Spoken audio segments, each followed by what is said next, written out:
Hello everybody, welcome back to I believe your 10th tutorial? Maybe it's your 11th. Yeah, I'm pretty sure it's your 10th. But anyways, in this video I'll be teaching you how to make this cool input box over here. Alright, so basically all we really have to do is we tell exactly what pixels of the page to make this line go across. Same for this one, and then this one, and then we have to program it about 30 lines to tell it to change colors when we click on it, as well as allow us to type in it.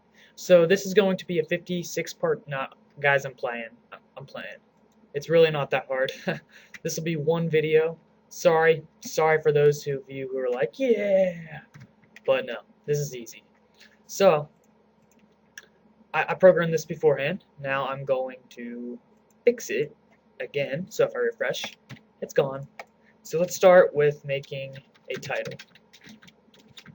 And we're going to title this Sign In. Refresh. Now we have a sweet, awesome title. Now, the box that we had, it is known as an input. This allows us to give the web server our input on stuff. So they'll ask us for something, and then we'll give them something. So to make this, we put an input, and then it doesn't have a closing tag, so we close it ourselves, right? And we're also going to put this all within a paragraph just to give it some nice form. It's not really a requirement. I just like putting things. I don't like having things just out by itself for no reason. So we're going to put it in a paragraph, although you don't have to, but we can. And we're going to put enter your name. First name, let's make that. No, let's go username. So now we have the, oh, Claire's calling me. I haven't talked to her in forever. I shall be right back. Okay guys, 4 phone calls and 4 hang-ups later, I finally got her to stop calling me. Oh my goodness. So basically, what we're doing is we're putting, let's just get rid of this input to demonstrate something. We have a paragraph that says enter your username. And then we just add an input in there. Alright, so that's really not that bad. But what kind of input is this? For example, we could upload files. We could type in a huge comment. Well, this is known as a text input. And to tell HTML that, we put type equals text. And anytime we have like something equals, we usually have it in double quotation marks. Just like that. So now this is what we have. It looks exactly the same because the input type text is the default. So that's what it looks like. Right, so we can also give this thing a name. And I'll explain why we do that in a second. Let's make it username. We can also give it an ID. These things are optional for what we're doing, but when we're working with programming languages such as PHP, this name right here, username, that's going to become the how we get that information. Because if we have, let me just illustrate this again. If I get rid of this, and then I have 2 of these, alright, one's for a username and so forth, how does that programming language know which one to grab? Because it can't read our typing, so we have to tell it somehow. Well, there's 2 text inputs. The only way it can really know is if we give it some kind of way to figure out which one is the correct one. There's one way is to give it a name, another way is to give it an ID. So for JavaScript, you may see something like document get element by ID or whatever. That will take this element that has the ID username and you can do something with it. For PHP, we can take that name and we can assign that to a variable to use it for other stuff. So if that doesn't make any sense, don't worry about it. This is just for future use. You don't even have to put that in there if you don't want. But this is what we have. Enter your username. Alright? And we can also have the attribute value. And if we leave it blank, nothing happens. But we can give it the value. Like, now that's going to be the default. So if we go to this website, it's going to say Caleb. Now you may be wondering, why in the world would you do that?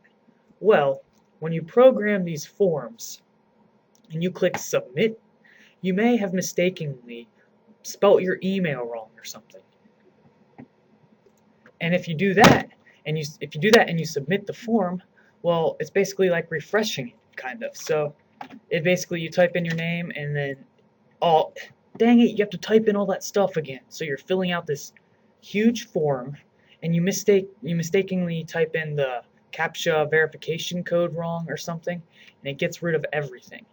Well, with programming languages, you can take the value they submitted, and I'm just typing in pseudocode, so this isn't a real programming language. I could say something like, if they submitted the page,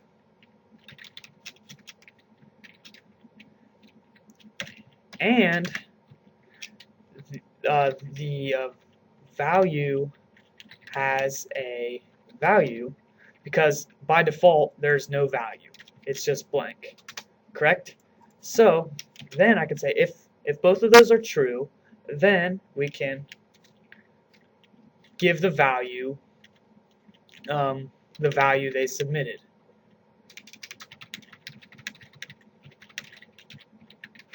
That means when they go to the form the second time, that first value that they submitted is already going to be in this username.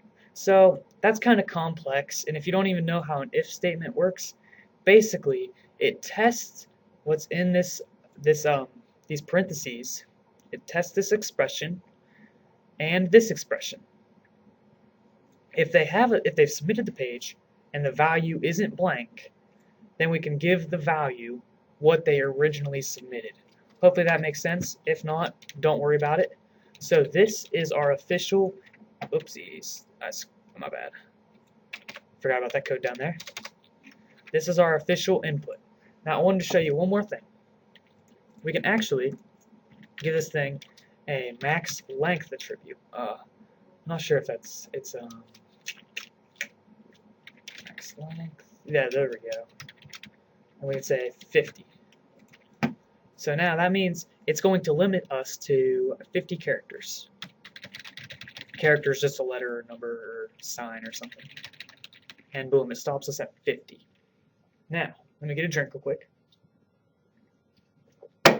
What, by the way, guys, it's 7:17. Just so you know. It's getting late. Why would we do that? Well, let me open a Paint document to illustrate something.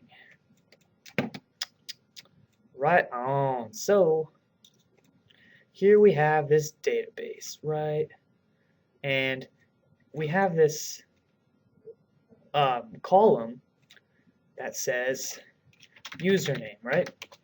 And obviously this will be in code. It won't be visual like this unless you make it visual somehow.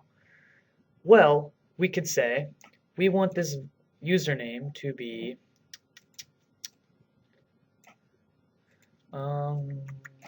varchar 50. That means we want it to be a word of the max length of 50.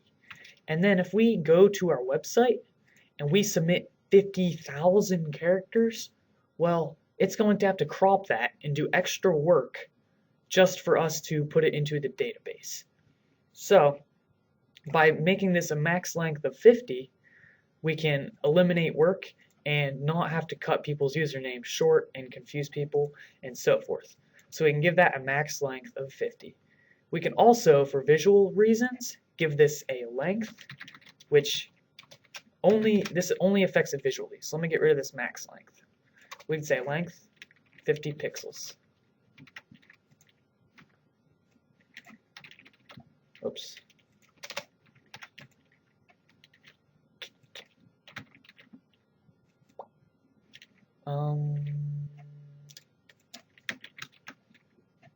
Oh, I see what I did wrong. I'm sorry.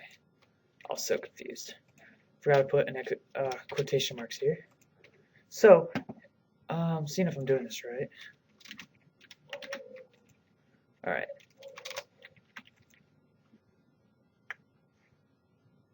Alright guys, sorry. It's actually size. I was confused. So size, we can give that a number, and it can limit the size of our input. So if I give it 40, you can see it extends it to 40, I believe, characters. Let me try 50, and I'll give it a max length of 50. Then refresh. If I type, it should end at the same spot. Alright, so you can see it, given it a size of 50, fits a little more than 50 characters, and so forth. So if I give it 60 with a max length of 60, refresh. Alright, so I'm pretty sure this is in pixels. Yeah, so size is in pixels, max length is in characters. So size is a visual representation of how long the thing is. But you see, if we give it something like 10 and the max length is 60, we can continue to type for 60 characters. So that is really everything I have to say about inputs. This video ran a little wrong. This video ran a little long, but we covered a lot of content. So in the next video, we will be going over something new. So be sure to subscribe. Thank you and goodbye.